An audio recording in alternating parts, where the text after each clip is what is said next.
Assalamualaikum warahmatullahi wabarakatuh. Kembali lagi di channel Berita Mistis. Untuk kisah kali ini masih melanjutkan dari kisah yang sebelumnya, sebuah kisah dari tulisannya author Senja. Kisah yang berjudul Tali Pocong Perawan. Sebelum kita lanjut ke ceritanya, tekan dulu tombol like video ini dan jangan lupa tekan juga tombol subscribe channel ini. Nyalakan juga lonceng notifikasinya agar tidak ketinggalan cerita-cerita lainnya. Dan buat teman-teman yang pengen membaca langsung ceritanya, nanti silahkan saja kunjungi linknya yang nanti akan saya sertakan di kolom deskripsi. Dan seperti apa untuk kisah kali ini, langsung saja kita masuk ke ceritanya.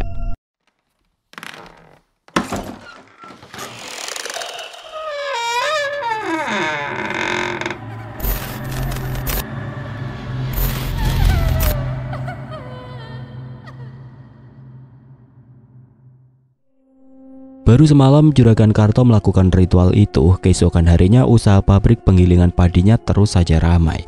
Bahkan masih pagi-pagi sekali, sudah banyak penduduk desa baik dari desa Sukamaju maupun dari desa tetangga berbondong-bondong membawa hasil panen mereka, mendatangi pabrik penggilingan Juragan Karto. Melihat hal itu, senyum Juragan Karto terus saja mengembang. Tidak henti-hentinya laki-laki itu tertawa puas dengan keberhasilan usaha yang ia bangun selama hampir 2 tahun ini. Setiap harinya terus saja berkembang dengan pesat. Dengan berkembangnya usaha pabrik penggilingannya, tentu saja akan membuat Juragan Karto semakin kaya raya dan membuat semua orang tunduk kepadanya. Tidak cukup sampai di situ, penduduk desa yang dulunya menolak keras Juragan Karto memimpin desa mereka, sekarang mereka sendirilah yang datang beramai-ramai menuju kediaman Juragan Karto, hanya untuk mengangkat Juragan Karto sebagai kepala desa, membimbing desa Sukamaju ini. Lagi dan lagi keinginan Juragan Karto satu persatu terus terwujud. Namun di balik kesuksesan itu, ada keanehan yang terjadi, yang Juragan Karto rasakan. Entah kenapa setiap malamnya, setiap kali melihat sang istri, Juragan Karto seolah tidak memiliki lagi ketertarikan terhadap Bu Lastri, ataupun wanita cantik yang ia lihat di tempat karaoke yang sering ia datangi. Juragan Karto malah lebih tertarik bersetubuh dengan wanita yang sudah menjadi mayat daripada wanita yang masih hidup. Bahkan Juragan Karto juga pernah mencoba menyalurkan hasratnya yang selama ini ia pendam sejak melakukan ritual itu kepada sang istri ataupun kepada wanita malam yang ia sewa. Tapi tetap saja rasanya seperti berbeda. Tidak ada rasa kenikmatan yang Juragan Karto rasakan seperti sebelum-sebelumnya, sebelum ia melakukan apa yang Mbah Karso perintahkan kepadanya. Akibatnya Juragan Karto menjadi uring-uringan, sikapnya berubah semakin kasar dan kerap kali bermain tangan terhadap Bu Lastri maupun kepada sang anak perempuan yang masih berusia 13 tahun. Padahal sebelumnya Juragan Karto tidak pernah berani bermain tangan terhadap Bu Lastri, terutama terhadap Adinda, putri kesayangannya yang selama ini sangat Juragan Karto manjakan. Tidak tahan dengan sesuatu yang terus bergejolak di dalam dirinya, tepat pada saat Juragan Karto sedang duduk melamun di depan teras rumahnya, dari arah masjid terdengar sebuah pengumuman akan kabar duka meninggalkannya Ibu Ida, istri dari Pak Bambang, karena sakit yang dideritanya yang tidak kunjung sembuh. Mendengar akan hal itu, entah apa yang Juragan Karto pikirkan di kepalanya, mendadak sudut bibir laki-laki itu terangkat ke atas dengan pandangan tajam lurus ke depan. Rasanya Juragan Karto benar-benar tidak sabar menunggu siang berganti malam, sampai akhirnya malam yang Juragan Karto nanti-nantikan tiba sama seperti sebelumnya. Alasan yang Juragan Karto berikan masih tetap sama, menyelesaikan pekerjaannya di pabrik. Padahal jika benar pekerjaannya banyak dan sudah menumpuk, Juragan Karto bisa saja menyuruh kaki tangannya yaitu Pak Budi untuk menyelesaikan semua pekerjaannya saat itu juga. Bu Lastri yang sangat mencintai Juragan Karto dengan mudahnya mempercayai setiap apapun yang sang suami katakan, tanpa menaruh kecurigaan sedikit pun terhadap laki-laki yang selama ini menjadi kepala rumah tangga di keluarga kecil mereka. Malam itu juga dengan penuh semangat, di malam yang sudah larut, kembali Juragan Karto bersama Pak Budi mendatangi pemakaman itu.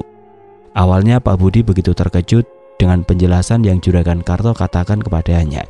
Namun setelah ia kembali mengingat dan mencerna apa yang Mbah Karso ucapkan pada waktu itu, akhirnya Pak Budi mengerti akan perubahan yang Mbah Karso maksud terhadap Juragan Karto sesudah melakukan ritual itu. Setelah memastikan semuanya berjalan dengan aman, Juragan Karto langsung bergerak memasuki area pemakaman, sedangkan Pak Budi hanya bertugas berjaga di luar. Setibanya Juragan Karto di depan gundukan tanah berisikan mayat Ibu Ida, dengan sebuah cangkul yang ia bawa, Juragan Karto langsung menggali kuburan itu dengan sepasang mata berbinar. Seolah tanah yang ia cangkul bukanlah berisikan mayat, melainkan harta karun berharga yang terkubur di dalamnya.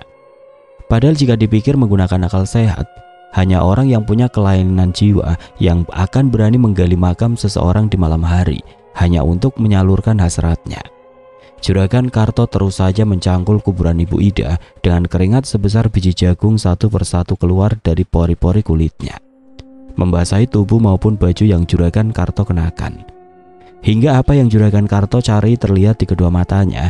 Dengan sigap laki-laki berkumis tipis itu mencabut papan kayu yang menutupi mayat Ibu Ida, sembari sesekali menghapus keringat yang terus-menerus mengalir dari pelipisnya dengan lengan tangannya.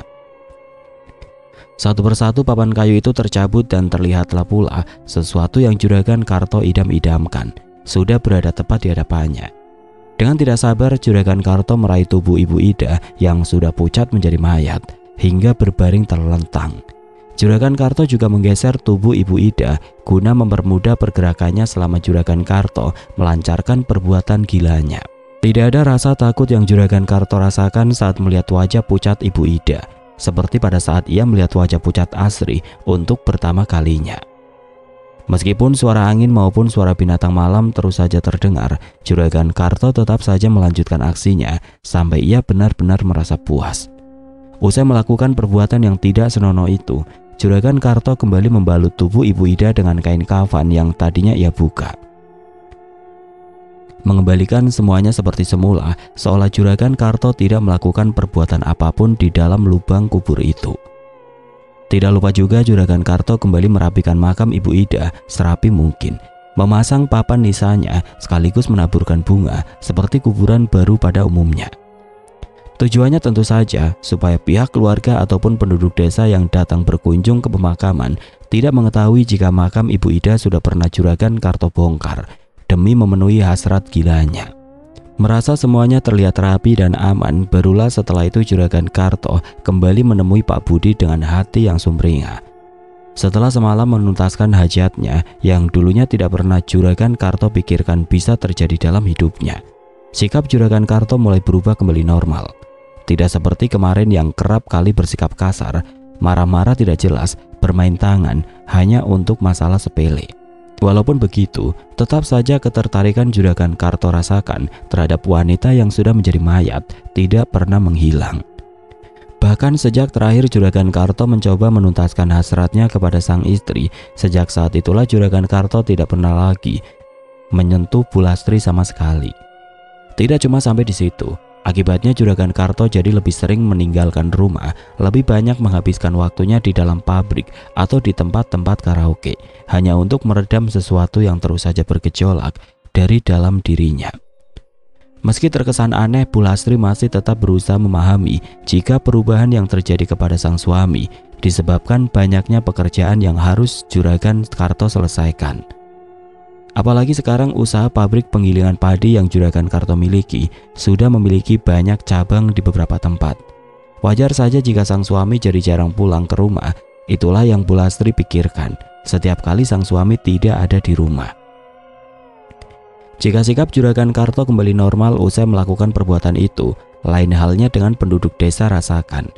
Semakin hari desa Sukamaju terasa kian sunyi dan mencekam, dengan banyaknya keanehan maupun teror-teror yang terjadi yang penduduk desa alami. Setiap malamnya, di saat malam mulai larut, selalu saja terdengar suara ketukan pintu di rumah-rumah penduduk desa. Suara ketukan yang terdengar seperti bukan berasal dari ketukan tangan, melainkan berasal dari suara sebuah kepala yang sengaja dibenturkan di pintu. Jika suara ketukan itu mulai terdengar, tidak ada siapapun yang berani bersuara ataupun beranjak untuk membukakan pintu. Penduduk desa lebih memilih untuk bersembunyi di dalam kamar, berbaring meringkuk di balik selimut. Penduduk desa tidak ingin kejadian menakutkan yang terjadi pada Pak Yadi tempo hari terjadi kepada mereka. Malam itu pada saat suara ketukan pintu itu terdengar, Pak Yadi selaku sang pemilik rumah langsung saja bergerak, untuk membukakan pintu tanpa mengecek lebih dahulu dari arah jendela. Pak Yadi yang tidak tahu sama sekali langsung saja membukakan pintu guna melihat siapa yang bertamu di waktu selarut ini. Anehnya saat pintu sudah terbuka lebar, tidak ada siapapun yang terlihat di sepanjang mata Pak Yadi. Yang ada hanya bekas kaki orang dewasa, seperti habis menginjak tanah merah yang becek, menjejak di lantai teras rumahnya, lalu berhenti di depan pintu rumahnya. Bukan hanya jejak kaki, setelah pintu terbuka, aroma kapur baru berpadu dengan aroma bunga yang biasa orang-orang gunakan untuk ditabur di atas kuburan, juga tercium menguar. Di saat Pak Yadi merasa keheranan, celingukan ke sana kemari, mencari-cari siapa yang mengetuk pintunya di larut malam seperti ini, dengan bulu kuduk yang terasa berdiri meremang. Tanpa Pak Yadi sadari, tepat di belakangnya ada sesosok pocong berwajah sangat pucat. Kain kafannya kotor berlumuran tanah, lengkap dengan kapas yang menyambut di kedua lubang hidungnya. Sudah berdiri dan terlebih dahulu masuk ke dalam rumahnya. Sosok pocong berwajah pucat sangat mirip dengan Ibu Ida yang belum lama dikebumikan. Akan selalu mengikuti kemanapun sang pemilik rumah pergi dan akan tetap tinggal sebelum ada yang melihat sesosok pocong itu. Ada juga cerita lain dari Pak Oji, salah satu penduduk desa Sukamaju yang sama halnya mendapatkan teror dari sosok Ibu Ida. Bedanya sebelum membukakan pintu, Pak Oji terlebih mengintip dari arah jendela yang letaknya tidak jauh dari pintu utama. Benar saja seperti apa yang penduduk desa katakan, tepat di sepasang mata Pak Oji, bagaimana sosok pocong yang sangat mirip dengan Ibu Ida mengetuk-ngetuk pintu, bukan menggunakan tangan, melainkan menggunakan kepala yang sengaja dibentur-benturkan di pintu rumahnya. Mendapatkan teror-teror menakutkan seperti itu membuat semua penduduk desa merasa keheranan dan bertanya-tanya apa yang menyebabkan arwah Ibu Ida bergentayangan menghantui mereka. Sedangkan saat mereka melakukan prosesi pemakaman Ibu Ida, baik dari proses pemandian sampai mengantarkannya ke dalam liang lahat, tidak ada apapun yang terkesan aneh yang menjadi alasan bagi Ibu Ida untuk bergentayangan. Bahkan setelah mereka mendatangi kuburan Ibu Ida secara beramai-ramai, tidak ada sesuatu yang mencurigakan yang terlihat dari pandangan mereka. Kalaupun permasalahannya karena tali pocong yang belum terbuka, penduduk desa rasa itu tidak mungkin, sebab dengan mata kepala mereka sendiri, mereka menyaksikan bagaimana tali pocong Ibu Ida sudah dibuka oleh pihak keluarganya. Waktu terus saja berlalu. Kini tibalah bagi Juragan Karto untuk melakukan ritual kedua pada malam Jumat Kliwon yang sebentar lagi akan tiba. Dengan cepat Juragan Karto memerintahkan kaki tangannya, yaitu Pak Budi, untuk mencarikan mayat gadis perawan yang baru saja dimakamkan. Mendapatkan perintah seperti itu, Pak Budi langsung saja bergerak, mencari sesuatu yang Juragan Karto tugaskan kepadanya. Sampai akhirnya tepat di hari Selasa, ada salah satu bawahan Pak Budi mendatangi dirinya, meminta izin untuk pulang terlebih dahulu dari biasanya, disebabkan ada salah satu pihak keluarganya yang masih berusia sangat muda, belum menikah, baru saja meninggal, dan tinggalnya di desa sebelah, tidak jauh dari desa Sukamaju. Mendengar hal itu tentu saja Pak Budi langsung memberikan izin. Seperti biasa, Pak Budi juga akan berpura-pura ikut berbelasungkawa sekaligus mengikuti prosesi pemakaman, hanya untuk mengetahui di mana letak kuburan sang mayat yang akan menjadi calon ritual atasannya. Pak Budi akan terus berpura-pura sampai proses pemakaman itu terselesaikan. Meski jauh dari lubuk hatinya, Pak Budi merasa begitu senang dengan adanya kabar duka itu. Pak Budi juga akan mendapatkan bayaran yang besar dari Juragan Karto. Di balik kegembiraan yang Pak Budi rasakan, terselip rasa keraguan yang kini muncul di benaknya. Jauh dari lubuk hatinya, Pak Budi seakan bertanya-tanya, akankah Juragan Karto mau melakukan ritual itu kepada mayat yang sudah beberapa hari dimakamkan dan sudah memasuki proses pembusukan? Karena rasa keraguan yang Pak Budi rasakan, kembali Pak Budi memutuskan untuk mencari sampai ia mendapatkan penggantinya. Hari terus saja berganti, usai mencari kesana kemari dan belum juga mendapatkan penggantinya, sedangkan malam Jumat Kliwon akan terjadi pada malam ini. Mau tidak mau Juragan Karto harus melakukan ritualnya dengan seorang mayat gadis perawan yang sudah mulai membusuk. Juragan Karto tidak ingin kekayaannya lenyap dan membuat kehidupannya berada dalam masalah besar. Sebelum waktu menunjukkan pukul 12 malam, Juragan Karto maupun Pak Budi langsung saja bergerak menuju lokasi pemakaman yang letaknya berada di desa sebelah. Untungnya lokasi pemakaman gadis muda yang Pak Budi ketahui bernama Murni terletak jauh dari pemukiman penduduk desa di dekat tepian hutan. Membuat tugas Juragan Karto ataupun Pak Budi semakin terasa mudah. Mereka tidak perlu merasa khawatir jika akan ada orang yang melihat perbuatan mereka di pemakaman itu. Sesampainya kedua laki-laki itu di lokasi yang mereka tuju, seperti biasa Pak Budi akan berjaga di luar pemakaman. Sementara Juragan Karto melanjutkan aksinya, melakukan ritualnya yang kedua, persis dengan apa yang Mbah Karso katakan pada malam itu. Berbekalan sebuah senter dan sebuah cangkul di tangannya, Juragan Karto langsung melangkahkan kakinya memasuki area pemakaman, mencari-cari gundukan tanah merah yang masih baru, bertuliskan nama Murni di atas papan nisannya. Tidak butuh waktu lama, tidak jauh dari pohon bunga Kamboja, gundukan tanah yang Juragan Karto cari sudah terlihat di sepasang manik-manik hitam miliknya. Gegas dengan raut wajah sumringah, Juragan Karto langsung bergerak mendekati kuburan yang masih baru itu. Dengan sebuah cangkul yang sejak tadi ia bawa, Juragan Karto langsung menggali tanah makam Murni sampai apa yang menjadi tujuan awal Juragan Karto datang ke tempat itu ia dapatkan.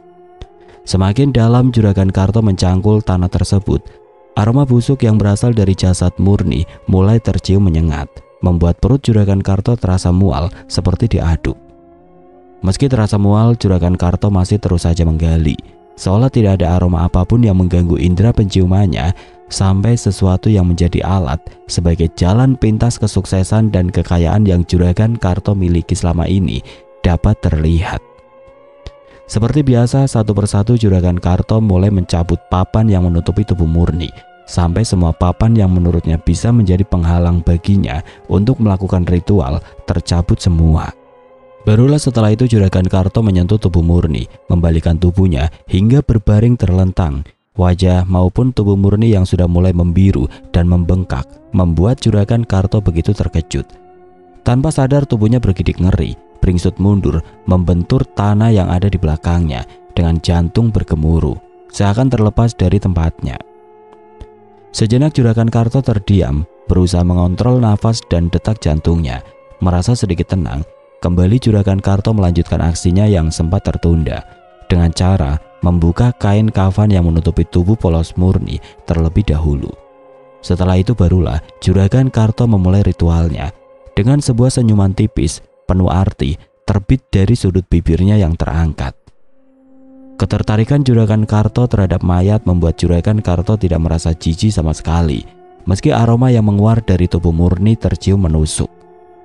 Bahkan dengan santainya ia menikmati perbuatan gila itu di dalam liang lahat, di bawah langit malam yang gelap, diiringi dengan suara-suara binatang malam yang terus saja terdengar.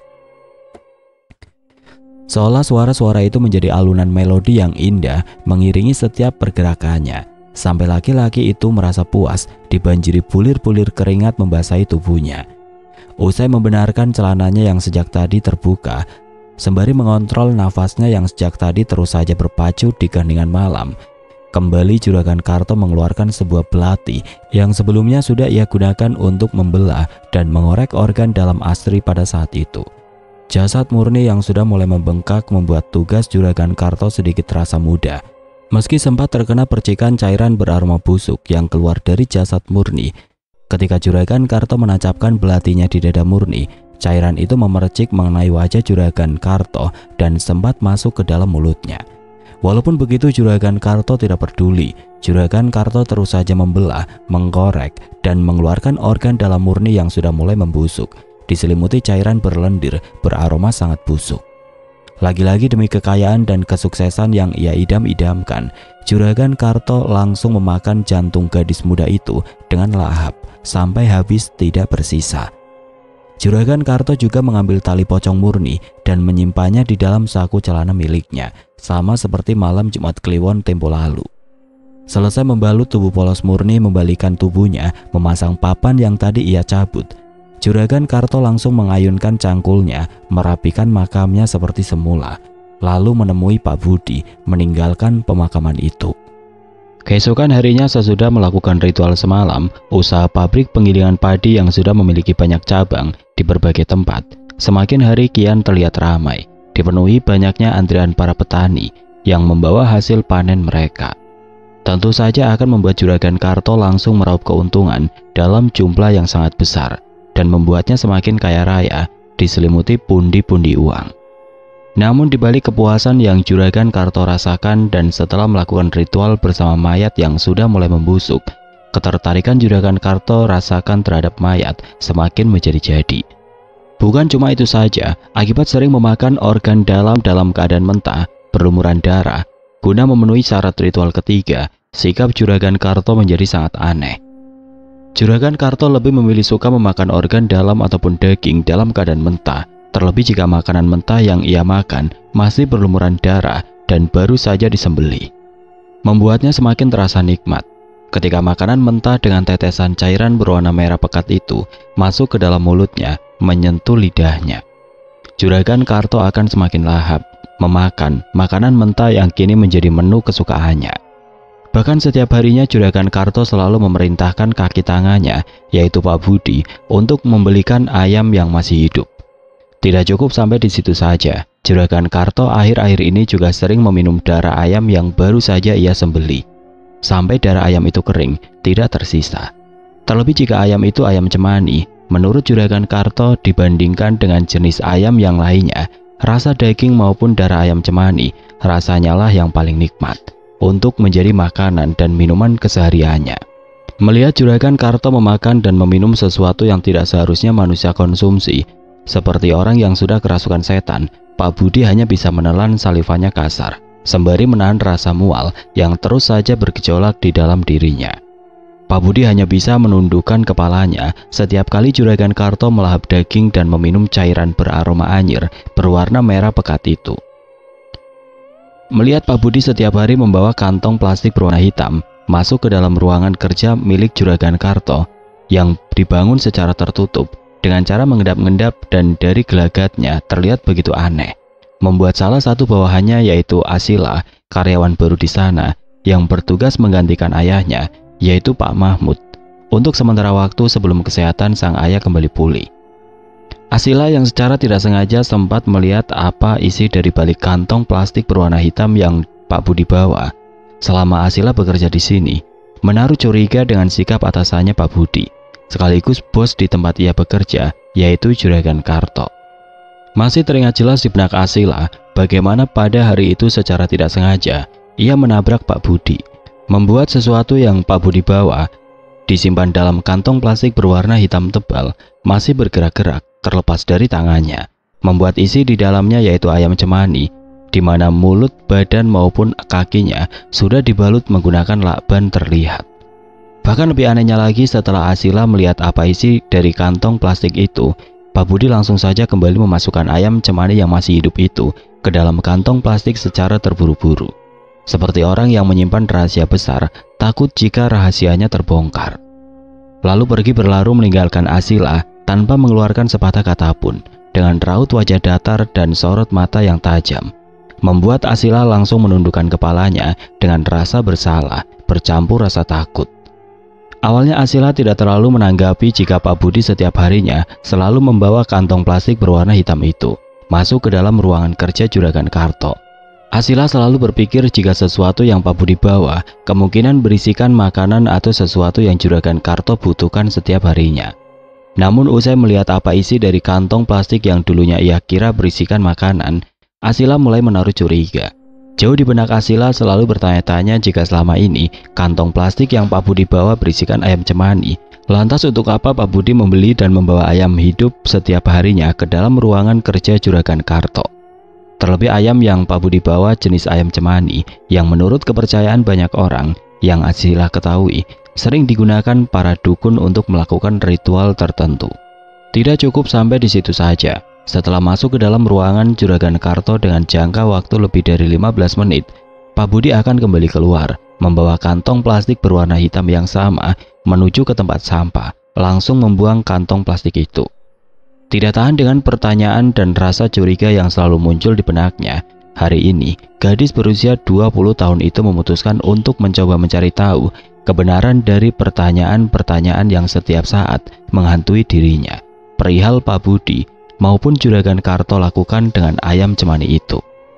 Seperti biasa, seperti sebelum-sebelumnya, di saat Asila tengah sibuk dengan pekerjaannya yang hanya bertugas memeriksa kualitas dan mencatat hasil panen para petani yang masuk dalam pabrik, seseorang yang Asila tunggu-tunggu kedatangannya yang membuat dirinya bertanya-tanya akan ayam cemani yang ia lihat tempo hari, kini kembali muncul dengan sebuah kantong plastik berwarna hitam di salah satu tangannya, lagi-lagi dengan gelagat yang sama.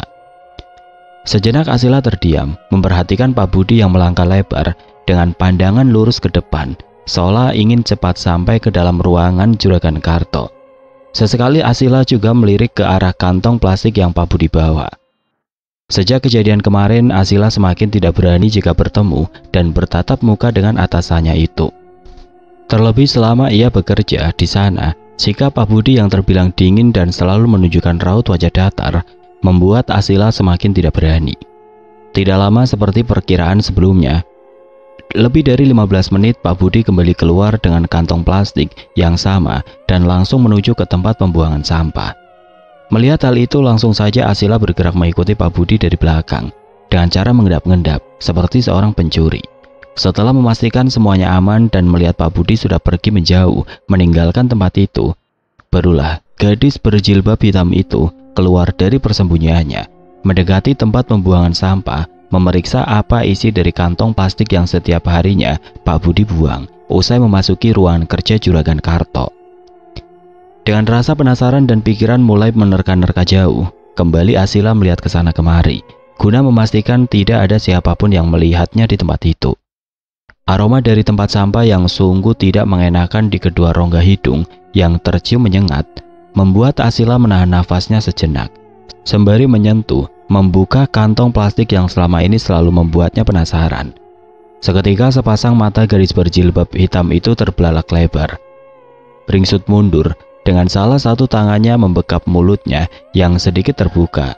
Asila begitu terkejut dengan isi dari balik kantong plastik itu. Bagaimana tidak? Tepat di sepasang matanya, Asila melihat di dalam kantong plastik itu penuh dengan bulu ayam cemani yang sudah mati, dengan tulang belulang yang sudah patah sana-sini, masih dalam keadaan mentah. Seakan ayam cemani yang Pak Budi bawa habis dimakan oleh binatang buas. Usai melihat apa isi di balik kantong plastik itu, sejenak Asila terdiam, dengan pikirannya yang semakin tidak karuan dipenuhi tanda tanya besar. Asila berpikir dengan mengetahui isi di balik kantong plastik itu akan menjawab semua pertanyaannya dan membuat rasa penasarannya hilang. Tapi sebaliknya, malah semakin membuat Asila bertanya-tanya dipenuhi rasa penasaran. Sejenak Asila terdiam, mendadak pikirannya menjadi kosong, tidak tahu harus berbuat apa. Yang pasti ada begitu banyak pertanyaan yang melayang di benaknya. Setelah mengontrol nafas maupun detak jantungnya, mulai kembali merasa tenang, barulah Asila pergi meninggalkan tempat itu. Dengan terburu-buru, Asila tidak ingin Pak Budi ataupun Juragan Karto melihat kehadirannya di tempat itu. Hari kembali berganti. Lagi dan lagi untuk kesekian kalinya Asila melihat Pak Budi datang dengan membawa kantong plastik berwarna hitam, yang Asila sendiri sudah mengetahui apa isi di baliknya. Dengan rasa penasaran, usai melihat Pak Budi masuk ke dalam ruangan Juragan Karto, Asila mencoba memberanikan dirinya untuk melangkah mendekati ruangan Juragan Karto, guna melihat apa saja yang Pak Budi dan Juragan Karto lakukan di dalam sana dengan ayam cemani itu. Setelah memastikan tidak ada siapapun di sana yang melihat dirinya, Asila langsung mendekati pintu, menyipitkan matanya, mengintip dari lubang kunci yang ada di pintu itu. Kini terlihatlah di depan mata kepala Asila bagaimana Juragan Karto membunuh ayam cemani itu dengan cara menggigit lehernya, mengisap darahnya, memakan dagingnya dalam keadaan mentah, berlumuran darah sampai habis tidak tersisa seperti seekor binatang buas. Melihat pemandangan mengerikan itu benar-benar berhasil membuat tubuh Asila bergetar hebat. Ketakutan bercampur rasa mual yang mulai bergejolak, mengaduk-ngaduk isi perutnya, membuatnya ingin muntah. Kembali Asila menutup mulutnya sendiri dengan kedua tangannya. Jauh di benaknya Asila tidak pernah menyangka jika tulang belulang ayam cemani yang ia lihat kemarin di pembuangan sampah seperti habis dimakan binatang buas itu disebabkan oleh bos di tempat ia kerja, yaitu Juragan Karto. Merasa tidak kuat dengan pemandangan seperti itu, dengan seluruh tubuh masih gemetar dan bulir-bulir keringat dingin satu persatu membasahi pelipisnya, dengan terburu-buru Asila melangkahkan kakinya meninggalkan tempat itu. terdengar suara benda jatuh dari luar. Ternyata tanpa Asila sadari, secara tidak sengaja, salah satu kakinya menyenggol pot tanaman hias yang sebelumnya sengaja diletakkan di depan ruangan Juragan Karto, hingga membuatnya jatuh tersungkur. Ya, meskipun masih dalam ruang lingkup pabrik penggilingan padi, dengan keuntungan besar yang Juragan Karto dapatkan setiap harinya, terlebih dengan adanya ritual yang harus ia lakukan, membuat Juragan Karto memutuskan untuk membangun tempat khusus untuk dirinya, agar ia bisa merasa bebas menikmati darah ataupun daging mentah tanpa diketahui dan dicurigai oleh sang istri maupun sang anak. Mendengar suara itu, mendadak Pak Budi yang berdiri tidak jauh dari pintu terlonjak kaget, langsung saja menoleh ke arah pintu. Bukan hanya Pak Budi, Juragan Karto yang tadinya sedang menikmati makanannya dengan lahap, seketika juga ikut terdiam, menghentikan aktivitas makan siangnya dengan mulut berlumuran darah. Dengan cepat Pak Budi melangkah mendekat, meraih gagang pintu guna memeriksa apa yang sudah terjadi di luar.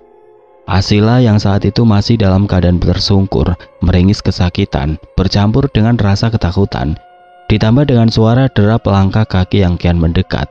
Asila semakin kalang kabut, langsung bergerak bangkit, berlari meninggalkan tempat itu. "Sila," ucap Pak Budi membatin, dengan sepasang mata terbelalak lebar. Usai membuka pintu dan mengetahui siapa seseorang yang sudah membuat pot tanaman hias itu jatuh. "Siapa?" tanya Juragan Karto saat Pak Budi kembali masuk ke dalam ruangan khusus miliknya. "Asila, Juragan," jawab Pak Budi cepat.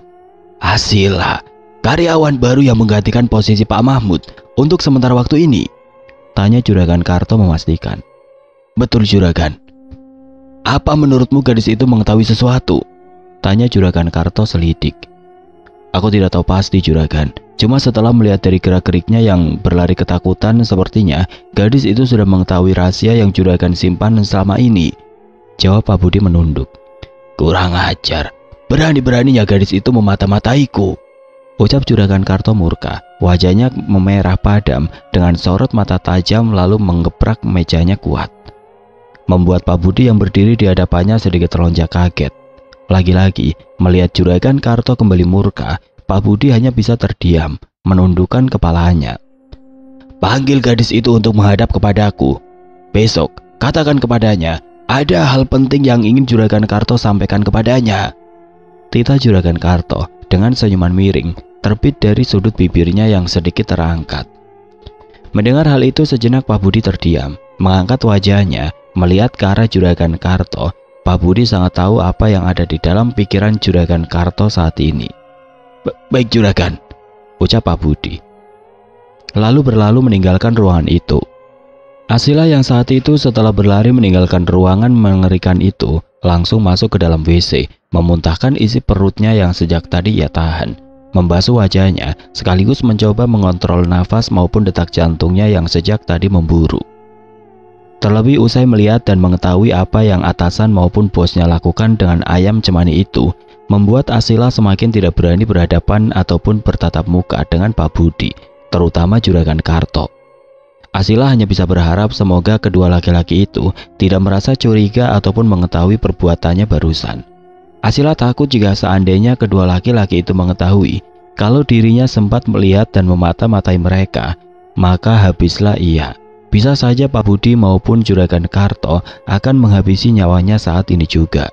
Tidak lama setelah merasa sedikit tenang, berhasil mengontrol nafas maupun detak jantungnya, barulah gadis berusia 20 tahun memakai jilbab berwarna hitam itu keluar dari WC, melanjutkan pekerjaannya. Berusaha bersikap biasa-biasa saja, seolah tidak ada apapun yang terjadi. Sampai jam pulang pun tiba. Selesai mengerjakan pekerjaannya, Asila langsung bersiap-siap untuk bergegas pergi, hendak pulang ke kediamannya. "Asila," panggil seseorang itu dari belakang. Dek. Seketika gadis bernama Asila itu terdiam mematung. Kedua matanya terbelalak lebar, wajahnya memucat, dengan jantung seakan berhenti berdetak. Ternyata belum sempat Asila meninggalkan tempat itu, ada seseorang yang memanggil namanya. Suara seseorang yang sangat Asila kenal. Suara seseorang yang sukses membuat dadanya kembali bergemuruh, dengan perasaan takut kembali menjalari tubuhnya. Setelah menelan salivannya kasar, pelan tapi pasti Asila membalikkan tubuhnya menghadap ke arah seseorang yang tidak lain Pak Budi. Iya, ada apa, Pak?" jawab Asila pelan, langsung bertanya dan melihat ke arah atasannya. Walaupun ada perasaan takut yang kembali muncul saat dirinya berhadapan dengan Pak Budi, Asila masih berusaha untuk bersikap tenang. Asila tidak ingin Pak Budi maupun Juragan Karto merasa curiga kepadanya. Juragan Karto ingin kau menemuinya di ruangannya besok. Katanya ada hal penting yang ingin beliau sampaikan, ucap Pak Budi datar. Bertemu? Tapi kenapa, Pak? Apa aku membuat kesalahan? Tanya Asila terkejut. Dengan detak jantung semakin memompa 2 kali lebih cepat. Aku juga tidak tahu. Yang jelas Juragan Karto hanya memerintahkan untuk menyampaikan hal ini. Untuk lebih jelasnya, sebaiknya sebelum memulai pekerjaan, kau langsung saja menemui Juragan Karto besok pagi. Ingat, Juragan Karto paling tidak suka menunggu, ucap Pak Budi tegas. Baik, Pak, jawab Asila setuju, menganggukkan kepalanya. Setelah mendengar jawaban Asila, Pak Budi langsung melangkahkan kakinya, meninggalkan gadis berjilbab hitam itu yang masih berdiri, terdiam mematung di tempat yang sama. Entah kenapa usai mendapatkan perintah seperti itu, ketakutan yang Asila rasakan terhadap kedua laki-laki itu semakin menjadi-jadi. Jauh di benaknya ingin rasanya sejak mengetahui kebenaran dari balik kantong plastik berwarna hitam, berisikan ayam cemani yang setiap harinya Pak Budi bawa ke dalam ruangan Juragan Karto, Asila langsung berhenti bekerja, meninggalkan pabrik penggilingan padi ini. Tapi sayangnya Asila tidak bisa melakukan itu. Dirinya yang terlahir dari keluarga yang sederhana, membuatnya harus tetap bertahan dengan pekerjaan itu, demi keluarga kecilnya. Asila tidak ingin keluarganya mati kelaparan karena dirinya, terlebih kondisi sang ayah sudah mulai sering sakit-sakitan. Kedua adik kembarnya juga membutuhkan biaya untuk pendidikan sekolah dasar. Sedangkan sang ibunda tercinta sudah pergi meninggalkan mereka setahun yang lalu. Saat ini tidak ada lagi yang bisa diandalkan di dalam keluarganya untuk mencari nafkah, menggantikan peran sang ayah sebagai tulang punggung keluarga, selain dirinya sekaligus anak pertama dari kedua adik laki-lakinya. Tok tok tok. Terdengar suara ketukan dari arah luar. Mendengar hal itu, Juragan Karto yang sejak tadi memang sudah menunggu kehadiran Asila langsung tersenyum miring. Masuk, titah Juragan Karto dari dalam. Terdengar suara derit pintu perlahan terbuka, memecah keheningan di dalam ruangan yang terbangun secara tertutup itu. Memperlihatkan seorang gadis muda, lengkap dengan sebuah jilbab menghiasi mahkotanya, berdiri di ambang pintu, lalu perlahan melangkah masuk. Duduklah, ucap Juragan Karto mempersilahkan. Baik Juragan, jawab Asila patuh. Apa yang sudah kau ketahui tentangku? Tanya Juragan Karto secara tiba-tiba saat Asila sudah duduk tepat di hadapannya. Maksud Juragan apa? Aku tidak mengerti. Benarkah? Kalau begitu katakan saja apa yang sudah kau lihat kemarin, ucap Juragan Karto dengan tatapan mengintimidasi, membuat gadis muda di hadapannya mulai terlihat ketakutan. Melihat? Maksudnya bagaimana Juragan? Aku semakin tidak paham, jawab Asila terus berpura-pura, berusaha bersikap tenang meski ada ketakutan besar yang mulai menyelimuti dirinya. Baiklah, kalau begitu kau boleh pergi, titah Juragan Karto kembali tersenyum miring. Baik Juragan, jawab Asila bangkit dari duduknya lalu membalikkan tubuhnya hendak melangkah keluar.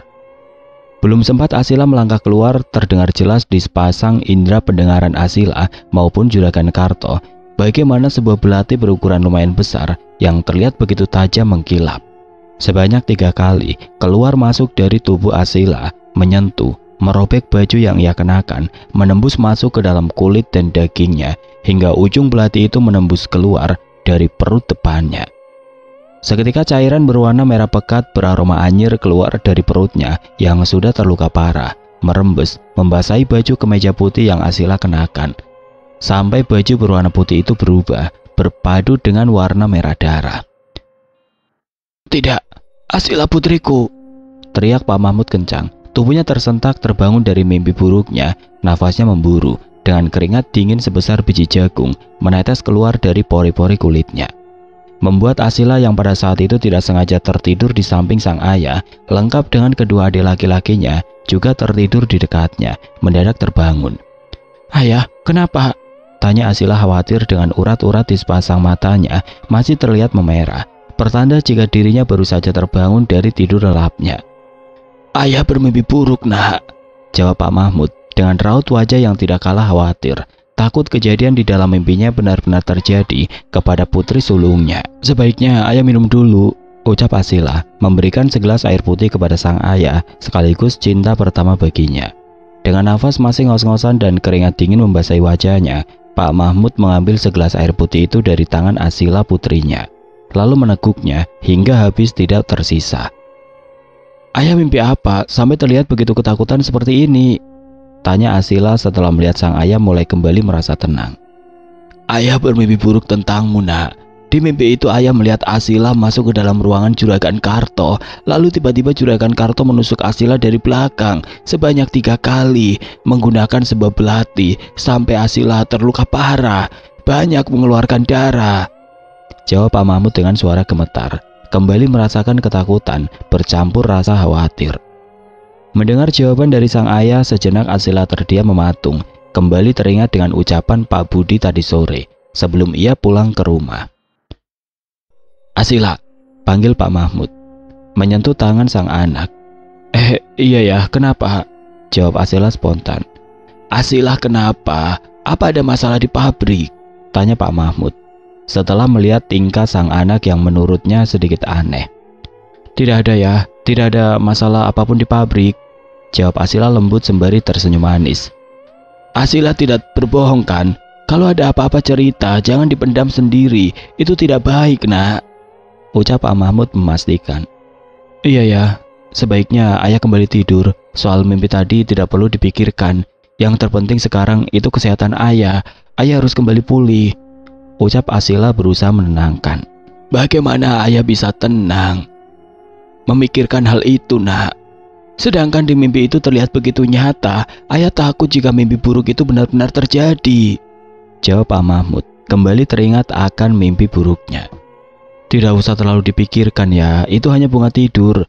Buktinya saat ini Asila masih berdiri di hadapan ayah," ucap Asila lembut, memeluk sang ayah, kembali berusaha menenangkan. Meski Asila sendiri merasa takut karena sebagian dari mimpi yang Pak Mahmud alami itu akan benar terjadi di keesokan harinya, di mana ia akan menemui Juragan Karto di ruangannya untuk pertama kalinya. "Sekarang ayah kembali tidur ya, Asila mau sholat tahajud dulu sebentar," ucap Asila lagi. Sesuai dengan ucapan sang anak, Pak Mahmud kembali membaringkan tubuhnya, berdoa, lalu kembali memejamkan kedua matanya. Sementara Asila bangkit dari duduknya, melaksanakan sholat sunnah 2 rakaat yang memang dianjurkan dan seharusnya dilakukan oleh semua umat Islam. Usai membersihkan dirinya, mengambil air wudhu, menggelar sajadahnya, memakai mukena, peninggalan dari almarhumah sang ibunda tercinta, Asila langsung memulai kewajibannya. Dimulai dengan membaca niat terlebih dahulu, mengangkat kedua tangannya secara sejajar, mengucap takbir, lalu melakukan sholat tahajud sampai selesai. Tidak lupa setelah melakukan sholat sunat tahajud, Asila juga melakukan sholat sunnah witir sebagai penutup dari sholat-sholat sunnah yang sudah ia lakukan. Barulah Asila mengangkat kedua tangan, berdoa kepada Sang Ilahi, meminta takdir yang terbaik darinya.